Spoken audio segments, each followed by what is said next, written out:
In this video, let us learn how to divide the number 310 by 5 using the long division method. Consider the first digit 3. It is less than 5. That is why we will consider the first two digits, that is the number 31. From the multiplication table of 5, we know that 5 times 6 is 30 and it is closest to the 31. Subtract, we get 1. Now we see that 1 is less than 5. That is why we will bring down this number 0 here. Now see that 5 times 2 is 10. Subtract, we get a 0.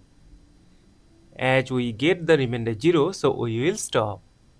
Therefore, 310 divided by 5 is equal to 62. And this is our final answer.